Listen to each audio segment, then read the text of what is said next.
Avaatko tän oven? Mikä on syy? Sä et oo päästänyt lääkäriä tänne kuulemaan katsomaan sun kuntoon, niin sen takia annetaan virka-apua. Lääkäri on meidän mukana tässä. No mä en kyllä mielellään aukaise ovea. Nyt pitäisi aukasta meitä. Nyt on aukastava, kun on semmoinen käsky tullut tuolta, niin lääkäri on tässä mukana. Niin Elikkä mistä on tullut käsky? sä et ole antanut lääkärin tulla tarkastamaan sun kuntoa ja sulla on semmoinen sopimus tuolla, että sun tila tarkastetaan. Ei mulla ole kyllä semmoista sopimusta olemassa.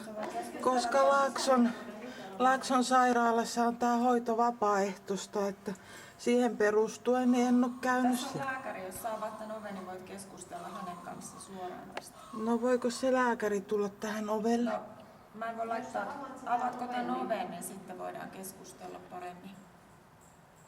En kyllä mielelläni aukaise. No, Onko täällä näyttää jotain papereita tai tämmöstä? Tullaan joka tapauksessa. Me tullaan kato sinne sisään joka tapauksessa, niin on ikävä rikkoa tää sun ovi, kun et avaa vaan se ovi nyt. Niin Aha, no kai se on sit pakko aukasta.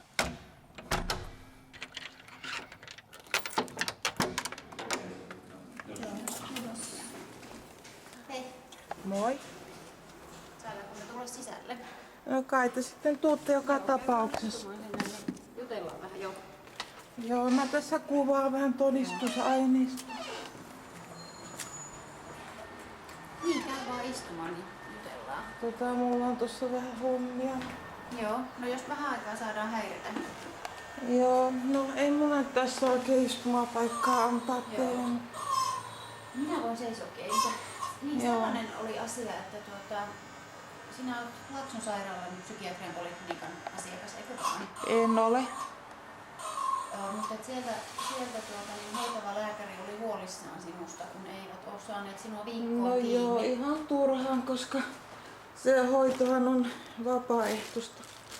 Siellä Laakson sairaalassa, sen takia mä en ole käynyt siellä. Joo, näin se on, vapaaehtoistahan se on. Mutta että tarkoitus on, että vointi pysyisi hyvänä ja sen takia, kun sinulla silloin heinäkuussa oli se sairaalahoitojakso, eikö vaan? Joo. Minkälainen se tilanne silloin heinäkuussa oli? Oliko sinun mielestä silloin jotakin semmoista syytä, että sinun piti sairaalassa olla? Ei ollut. Ei ollut mitään sellaista syytä. Joo. Minkäs aikaa silloin olit Aurorassa? Vajaa 2 viikkoa. Tai oikeastaan 2 viikkoa, koska sitten 2 päivää oli niinku kotona ennen kuin Joo. sitten pääsi sieltä kokonaan pois. Joo. Miten sinä silloin sinne Auroraan päädyit? Minkälainen se oli se tilanne silloin? No täällä kävi pari sosiaalitoimistoihmistä, niin ne oli sitten puhunut musta jotain, sitten en tiedä mitä ne oli puhunut. Joo. Et siitä se tilanne niinku silloin lähti. Joo. Ja silloinkin kävi kotona lääkäri, eikö vaan? Joo, se ihan sama tilanne kuin nyttenkin, että tuli ihmisiä tuohon oven taakse ja uhkailtiin sitten oven raosta, niin Joo. oli pakko aukasta. Joo. No mitäs mieltä olit siitä Aurora-hoidosta? Oliko siitä sinulle hyötyä? En ollut kovin mielissäni kyllä tästä tapauksesta. Joo. Että olisin mieluummin kyllä ollut kotona. Joo. No Aurorasta varmaan silloin kerrottiin, että mikä on niin edellytys sille, että kotona pystyy olemaan ja kotikuntoinen on. Ei siellä sen kummemmin. No, siinä varmaan oli ajatuksena se, että se Laakson sairaalan hoitokontakti pitäisi toimia, että voisit kotona olla. No miten se on sitten mahdollista, että sanotaan, että on vapaaehtoinen hoito ja sitten on kuitenkin pakko. No tämmöiset avohoitokontaktit, nehän on aina vapaaehtoisia, että ainut missä tahdosta riippumatonta hoitoa voidaan antaa No miksi te sitten ootte siinä nyt? No kun siitä ollaan huolissaan sinusta. No mutta se mä en ole Laakson sairaalalle, en ole tilivelvollinen, tietääkseni. Et sen takia mä niinku ihmettelen tätä jatkuvaa kotirauhan häirintää, että eikö sitä nyt voisi jossain vaiheessa lopettaa, että saisi olla omassa kodissa rauhassa. Miten sieltä Laaksosta, niin annettiinko sinulle jotakin lääkitystä? Annettiin jo. Joo. No miten oletko käyttänyt sitä? En ole käyttänyt. Joo. Eli et näe tarpeelliseksi sitä En. lääkitystä? Joo. No miten sinä pärjäät täällä kotona? Ihan hyvin. Käykö sinulla sosiaalityöntekijä että sanoit, että täällä oli muutama käynyt, että käykö sinulla säännöllisesti? Ei käy, enkä mä heitä kyllä kaipaakaan. Joo. Miten silloin heinäkuussa nämä sosiaalityöntekijät tuli tänne? Tuliko he sinua? No, muuten mä vaan ihan tervehtimään vapaaehtoisesti ne oikeastaan pyysin tänne. Mä ajattelin, että vähän vaihtelua. Joo. Et en mä niinku ymmärtänyt, että siinä olisi joku tämmönen sitten ikävä käänne. Joo. Mutta mun pitää nyt... Mä yritän soittaa mun vanhemmille nyt tässä. Ettei käy niinku viimeksi, kun ne ei yhtään sit tiennyt Joo. Missä sinun vanhemmat asuu? Mikkelissä. Joo. Miten usein olet vanhempiin yhteyksissä? No mä oon käynyt siellä vaan kerran vuodessa yleensä, että se on Joo. niin hankala se matka jotenkin. Joo. Moi, Sari täällä. Mä soittelen nyt sitä, kun tuossa nyt taas ihmiset tuli tuohon oven taakse ja mun oli pakko aukaista, kun ne uhkaili sieltä, että ne tulee joka tapauksessa. Tässä on nyt lääkäri ja 2 poliisia. On, että jos sä haluat vähän puhua.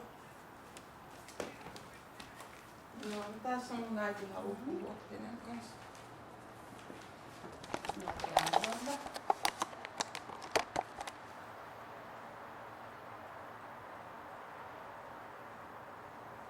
Joo.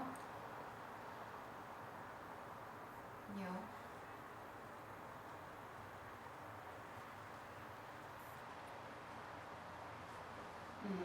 Tuolta Laakson sairaalan psykiatrian polikliniikalta ovat huolissaan Sarin voinnista, niin sen takia tultiin häntä tänne tervehtimään.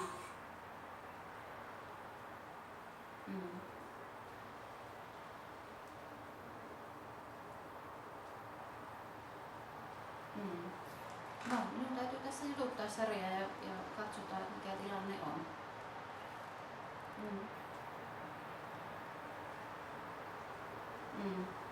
Minäpä sanon takaisin tuon Sarille.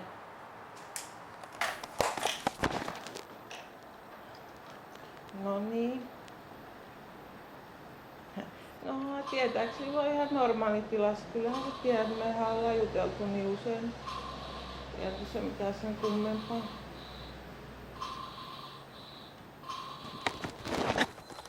Joo, en mä tiedä tämän jälkeen sitten kun ei tiedä, että saako omassa kodissa olla rauhassa, niin se voi tietysti vähän häiritä.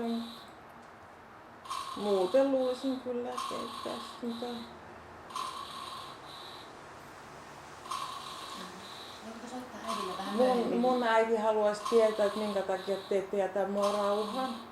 No, soitatko äidille vähän ajan päästä uudestaan, niin voitaisiin jutella, niin saataisiin tämä asia selväksi. Joo, mä jatkan sitten myöhemmin, ettei...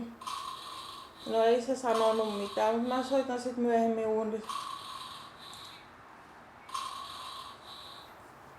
Niin, multa menee saldotkin tästä kännykästä. Sä voit vähän ajan päästä soittaa tänne mulle päin. No tähän numeroon, mikä nyt on tämä, minkä mä oon viimeksi antanut. Niin mun pitää nyt lopettaa vähäksi aikaa. No niin, moikka. Joo, no jatka.